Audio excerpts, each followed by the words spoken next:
110 Gadean Salaman, Kecamatan Salaman, Magelang, yaitu berlokasi di produsen makanan wajik Salaman Nyain. Menurut Magelang Online, wajik Salaman Nyain ini sudah ada sejak tahun 1967 hingga sekarang. Wajik merupakan makanan semi basah yang berbahan dasar beras ketan putih, gula jawa, dan santan kelapa yang diaduk hingga lembut, berminyak, dan kalis. Kata wajik sendiri berasal dari teknik pemotongan wajik yang dipotong berbentuk jajaran genjang atau belah ketupat yang sering disebut oleh masyarakat Jawa berbentuk wajik, yang bermakna wani tumindak becik, berani berbuat dan mengupayakan kebaikan.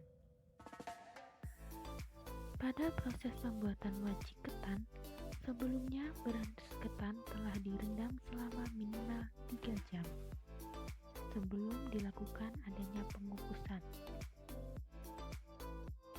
Pengukusan beras ketan dilakukan dengan 2 tahap. Yang pertama yaitu tahap pengukusan hingga setengah matang, yang kemudian akan dikeluarkan kembali dan diaduk, dicampur menggunakan air, dan kembali dikukus.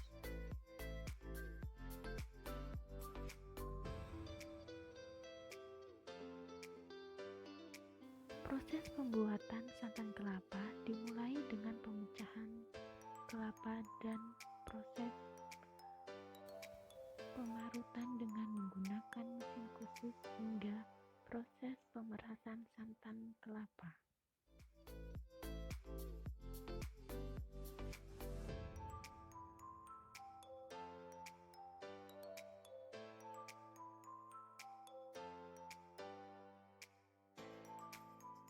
Memasuki proses pembuatan wajik ketan, santan dimasukkan ke dalam wadah wajan besar dan dinyalakan api besar, dengan tidak lupa menyiapkan bahan berupa gula jawa atau yang sering disebut dengan gula merah.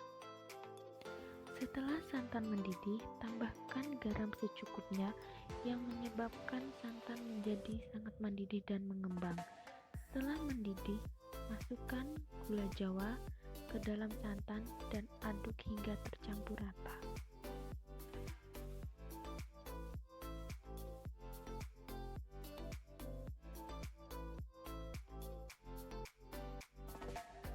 Ketika gula dan santan terlihat sudah tercampur rata, tidak lupa untuk mengecek apakah terdapat gumpalan-gumpalan atau residu-residu di dalam gula jawa menggunakan saringan.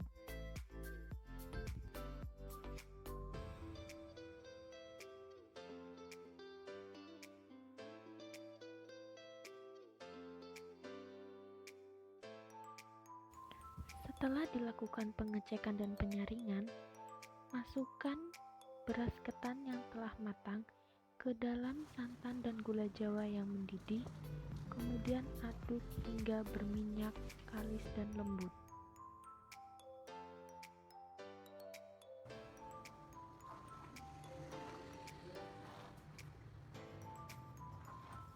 Ketika wajik ketan mulai matang, tambahkan beberapa bubuk vanili untuk menciptakan aroma wangi pada wajik ketan.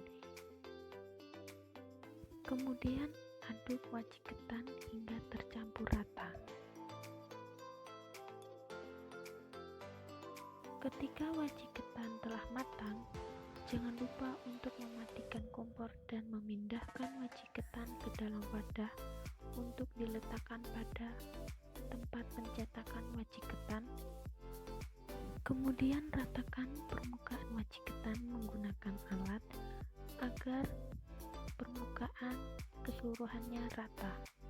Setelah wajik ketan dingin, wajik ketan siap dipotong-potong dan dimasukkan ke dalam box ataupun disajikan.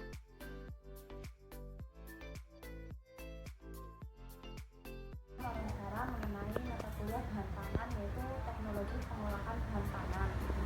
Untuk itu saya ingin mewawancari Mbak mengenai pengolahan bahan pangan, yaitu wajik tersebut. Saya bacakan pertanyaannya. Komponen atau bahan-bahan apa saja yang digunakan dalam pembuatan bahan pangan wajib ini Mbak. Oh enggak. Yaitu bahan-bahannya ya beras ketan, gula jawa, kanji, sama bawang. Itu cara masaknya. Santan itu semua bahan itu udah dicampur, kemudian diaduk hingga kalis, bisa apa raciknya bagus gitu loh. Terus yang kedua, bahan aduk apa saja yang digunakan dalam proses pembuatan roti. Oh iya, itu ekstra vanili sama garam ya, untuk penambah rasanya. Iya, biar ada nggak manis aja gitu. Terus agar wajib dapat bertahan lama, pengawet apa yang digunakan, baik pengawet alami ataupun pengawet buatan untuk wajib ini. Oh ya, itu sifat alami dari gula jawa itu sendiri ya Mbak ya. Jadi yang sudah memiliki sifat asli itu jadi pengawetnya itu pengawet alami. Terima kasih. Terus kemudian bagaimana cara pengemasan wajik yang baik agar kualitas tetap terjaga? Itu pengemasan ada dua macam. Yang pertama, wajik dalam posisi itu sudah bisa dimasukkan dalam kantong wajik, langsung dimasukkan dalam kantong wajik biar agar wajik itu terlihat rapi gitu kalau udah dingin. Kalau misal itu wajik posisi masih panas, itu belum bisa di kantong plastik, itu kita kasih lembaran biar uapnya panas itu nggak keluar gitulah Mbak. Jadi kan itu bisa kalau dalam posisi panas dimasukkan kantong itu kan nguap, itu bisa keluar air, jadi wajib cepat basi gitu. Ya. Itu kertas, lembarannya kertas biasa. Itu plastik itu Mbak. Iya, yang biasa khusus gitu. Iya, ya agak tebal gitu.